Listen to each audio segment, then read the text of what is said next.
Баршаңызға қайырлы күн достар. Бүгін сіздерге күтіліп тұратын өте оңай әрі қолжетімді заттардан жасалатын отбасыма өте ұнаған қаттама нанның рецептімен бөлісетін боламын. Видеомды соңына дейін көріңіздер. Ыстық суға жарты шай қасық тұзды салып және 1 шай қасық сұйық майды салып тұзды жақсылап ерітіп аламыз.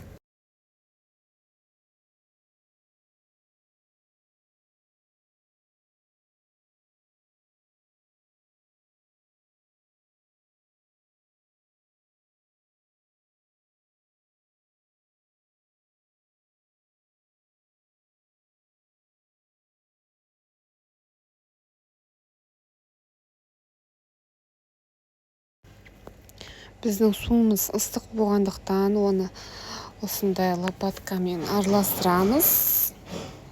Қамырымыз біріккенге дейін, сосын қолымызбен жақсылап жұмсақ қамыр илейміз.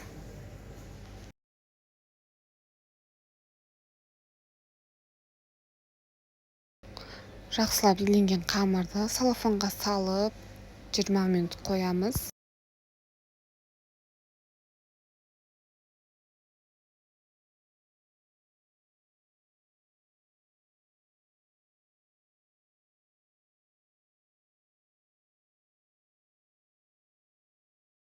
Қамыр дайын болғанша пиязды дайындап аламыз.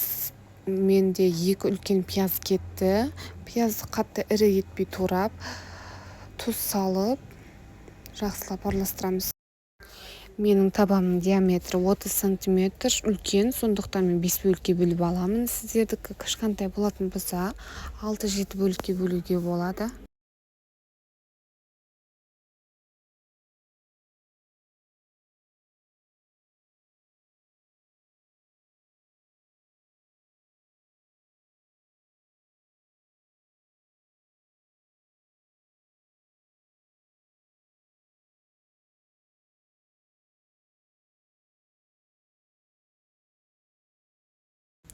Қамыр қолға жабысқақ болады.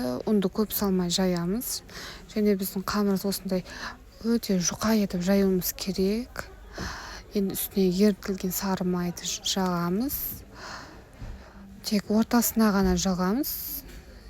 Қатты шетіне дейін апарудың керегі жоқ. Өйткені мұны ораған кезде ол май шығып кетуі мүмкін.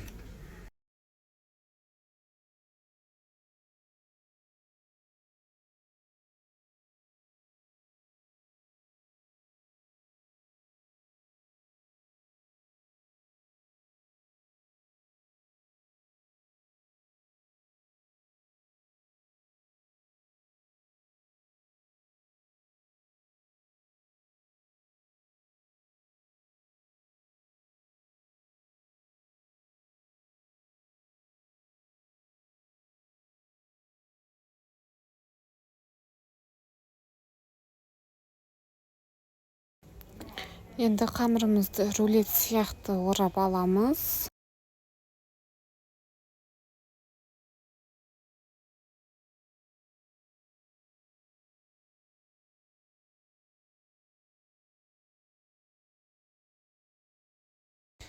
Енді улитка етіп ораймыз, араларын тығыз етіп.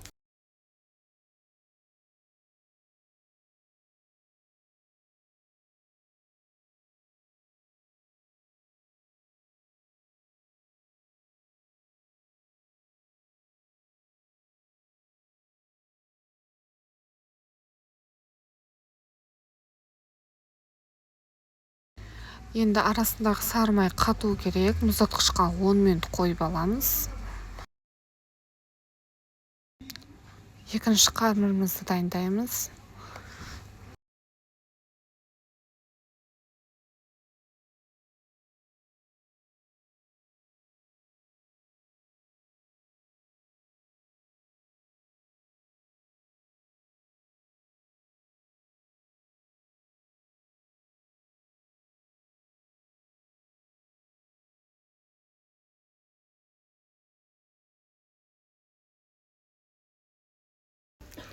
Мінекей 10 минуттан кейін қамырымыз қатып дайын болды.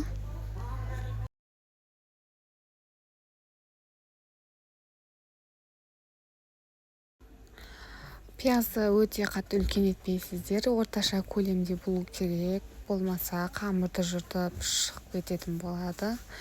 Табамызға майды жұқа етіп жайып, орташа отта пісіріп аламыз.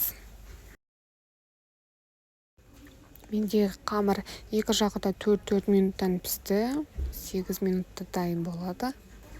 Өте дәмді әрі үгітіліп тұрады.